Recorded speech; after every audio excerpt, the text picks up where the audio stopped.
Hi, NES is a necessity here. I'm just gonna be giving you kind of a a buyer's guide if you want to start collecting the NES because that's one of the originals.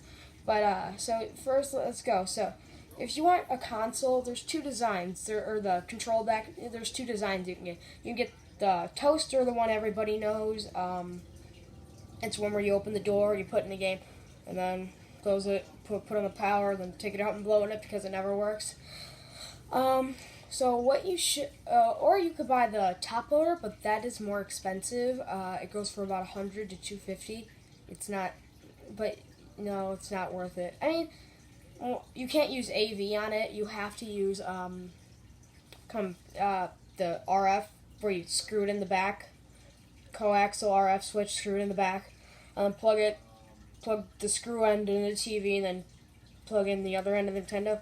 It's the one where it's got like some fuzz on the screen, the snow. That's good, but you probably want something that's gonna give you good video and stuff because nowadays everybody wants 4K, and I'm still over here watching VHSs with my black and white TV. But that's beside the point. So, if you wanted I would recommend the toaster, even though you have to blow on it. But unless you're a millionaire, then get the top loader. But so you could get regular one. I'm gonna leave a link in the description. Hopefully, I don't know how that works. I probably will be able to do it. Because I don't know. I'm an old soul. I know old stuff. I still call a remote a channel changer. But you could get that for about $50. The original one where you open the door. That one. It also has AV, so you could use that, red, yellow, and white. You could use that if you wanted, or the top loader. I'd recommend the toaster. That's better.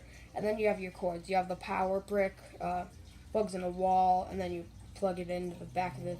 That's what powers it. And then you could get, like I said, the RF switch, or you can get the AV cables, which the red and yellow go into the console, and then the red and yellow go into the back. Don't use the whites. There's a white thing, but that is for the RF switch. That is if you're using a screw-on. So don't use it. I don't think. You can, but just the red and yellow. That's all that's really required. And then if you want controllers, you have the standard one. Up, down, left, right, BA, start. I'm doing the Konami code, as you can't tell. But you have let me take this back so you can see it. You could use this one, or you could use an NES Advantage. But an NES Advantage goes for about $25. Also, what's the other controller called?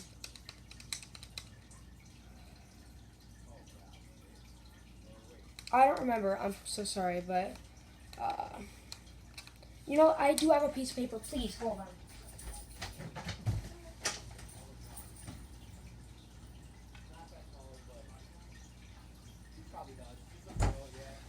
Sorry, I went on eBay and I just looked at a bunch of prices and I wrote them down because I'm not gonna remember them. But oh, the dog bone. Yes, the dog bone. It's the one that came with the top loader. If you want the dog bone, it's also $25 for one controller, which is quite pricey. But it's kind of like a Super Nintendo controller or like a original PlayStation controller. That's what it's like, except it doesn't have the shoulder buttons. But B and A are kind of crossed from each other. Like here they're side, but like this one's here, but then this one's up here in the corner. So, but then it's kind of got that round shape to it. Like I said, it looks like a dog bone. That's what it's called, the dog bone. I might probably nickname that, but for good reason. And then those both go for about $25. Or in the description, I'm gonna leave a 2-pack controller, two controllers, two of these for only $13. Not bad. So get that. And then if you want the power cord plus the AV cables, about $10. Just for an RF switch is about $10. And then the console, the toaster is about $50. So maybe just go with the 2-pack of controllers, the power cord plus AV cord, and That's probably well. Check the back of your TV. If your TV doesn't have red, white, and yellow, get the RF switch, and then it'll probably say like in the settings menu, it'll probably say TV. Go to TV, and then with the controller, that put 3 or 4, whatever channel you want it on. I played on 4, probably because I don't care what channel it's on, but and then so that's what you could do for your options for the control decks, the controllers, and the cords. So, and that for those 2 things alone, you're going to only spend about, let me do the math, $73 on 2 controllers, the cords, and the console. So now I'm going to be getting to the games, the part you probably want to see. I have them all alphabetized, but probably doesn't matter. But let me put my sheet up here. Oh well, I could read off it. I'm smart. Alright, the first game is Castlevania 3 Dracula's Curse. This is probably the best of the trilogy. I really enjoy it. The other day I beat it in one sitting. It took me like only 2 hours, but this one goes for about 30 to 50. I see it like 35, 35, 40, 40, 40, 40, 45, and then 50 sometimes, but this goes for about $30 to $50 range. So this is a good one to pick up. You can get multiple characters along the way. There's Alucard, there's Sypha, and Grant. Grant can jump and climb on the walls. Alucard can turn into a bat. You need enough hearts to do it. And then Sypha has magic spells. She has the freeze spell, which freezes everything. The fire spell that it sends out like a wave of fire, and then the I don't know what it's called, but it shoots out 3 big balls, and they go and they kill everything on the screen. So, well, they try to. I mean, they never work. No kidding, Konami. What a shame. But no, this is a really fun game. This is one that, if you're just getting started to collecting, this is one that you should pick up when you first go to the game store. This Castlevania 3 Dracula's Curse goes for about 30 to 50 bucks. Alright, the next game that is going to keep you a nice 2-3 days of gameplay, and it's really fun, it's addictive, and that is one of my personal favorites, top 5 favorites, not 6 favorites, that is Metroid. I love Metroid, it is such a fun game. You get the morph ball, the morph bombs, the ice beam, the long beam, the wave beam, the screw attack, the high jump boots, it's so fun. You go to Norfair, you go to, you're starting Brinstar, you go to Norfair, then you go to Craig's Hideout and Ridley's Hideout, you get the E-Tanks, then you do this, you do that, and then you go fight Mother Brain, you go up this shaft, down that shaft, in that door, through that missile door. It's so fun. I love this game. This is one of my favorites, and if you were narrowing down to 3 games you should buy, I'd say this is going to make it in the top 3. Maybe might even make it in the top 2, but in top 3, maybe top 2. But Metroid, this one goes for about 25 to 35 bucks. I see a lot of 25s, 30s, not that many 35s, but maybe they're giving like a dust cover with it. But this is one you should definitely pick up when you first go to the game store. So that is what you should buy. All right, the next game that is pretty fun. Some people say it's better than the first game, but it's kind of the same deal with Dracula and Spanish Dracula. I got the 2 VHSs up there. I don't think you guys really care, but there's my wall of VHSs that I've acquired over the years. But Super Contra, this is a pretty fun one. I like this. This was included on the NES Classic Edition, but it didn't have original Contra, and this one doesn't use the Konami code. It uses up, down, left, right, BA start. Wait, right, left, down, up, AB start, and it only gives you 10 lives, not 3. By the way, I could beat Contra without the code, but I'm just that good. But I've beaten this once. It is really fun. Like, it's, you know, in the original Contra, when there was like the 3D effect, it was like when you went into the house on Friday the 13th by LJN. But so then, instead of like that normal where you like boop, boop, boop, like level 2 or whatever, instead it's like an overhead view, and you're down and you have to shoot and shoot and shoot. And then there's like the jungle with the big spider, and then there's like where there's like a platform rising up. It's so fun. It's like really good. I don't want to spoil too much, even though you probably already know since it's been 1990 this came out. But this is a really fun game. This is really good. You should pick this one up too. This one goes for about 20 to 25 bucks. I see a lot of 25, so you should definitely get this one. This one is pretty fun if you're looking for a game. It's a good co-op game. It's really fun.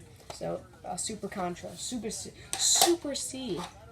Alright, the next game is probably no shock. This is on IGN's list of the top 100 best NES games of all time. This one's number one. This had one of the best NES commercials. I'm sorry, I got something stuck in my throat. But one of the best NES commercials, and it's one of the funniest too. This is probably one of the greatest games ever created, up there with Link to the Past and some other games. And that is not my favorite of the trilogy. My favorite is 2, but that is Super Mario Bros. 3. Everybody loves this game. I don't think I need to say a lot about it. There's 8 worlds, there's the leaves, there's this, there's the wizard. I don't know what else there is to say about Mario 3. About all the different worlds and the frog suit and the hammer suit and all the lives, and it just it's like has a lot of room for replayability. So have the other games, but this is just the one everybody knows and everybody had. If you had an NES, you were required to own this game. You were required to own Double Dragon, Super Mario 3, Teenage Mutant Ninja Turtles, Super Mario Brothers Duck Hunt Combo Cartridge, and whatever, Metroid. But this is one that everybody knows. I don't need to say more about it. This one goes for about 20 to 22. I see a lot of 21s, 22s. But you should pick this one up. I mean, probably still have it in the attic at your mom's house. But, yeah, I should pick this one up, even though you probably already have it. Or have already played it, because it was featured on, like, every time you saw Mario 3. Oh my god. Okay, this one has a lot of replayability. There's even it's kind of like 2 games in one.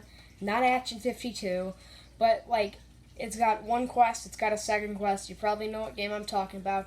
It's the good old gold The Legend of Zelda. Mine is a 5-screw cart. My dad found it in my godfather's basement. And, no, not Francis Ford Coppola's The Godfather. But he found this in their basement when they were cleaning it out, and he found this, and he found Prisoners of War, but he gave me Legend of Zelda, and I loved it. There's the second quest, there's the 3 swords, there's the bombs, the 2 boomerangs, the 3 shields. No, there's 2 shields. There's 2 candles, there's bomb this wall, burn that bush, explore that dungeon, do everything. And this game has a second quest, so if you needed more Zelda, get this. And then also Zelda 2, The Adventure of Link, I really enjoyed. A lot of people don't like it.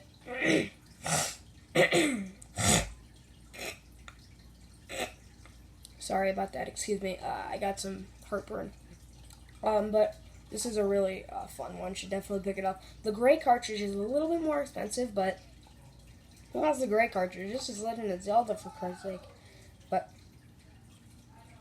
that was my mom. She probably tripped by accident. But that's fine. But this is Legend of Zelda. Should pick this one up. Goes for about I really only see $35, but these are the ones that you should pick up when you go to the game store. Castlevania 3, Dracula's Curse, Metroid Super Contra, Super C, my bad, Super Mario 3, and Legend of Zelda. So, thank you for watching. I'm NES's Nes'essity. I'll see y'all later. Bye.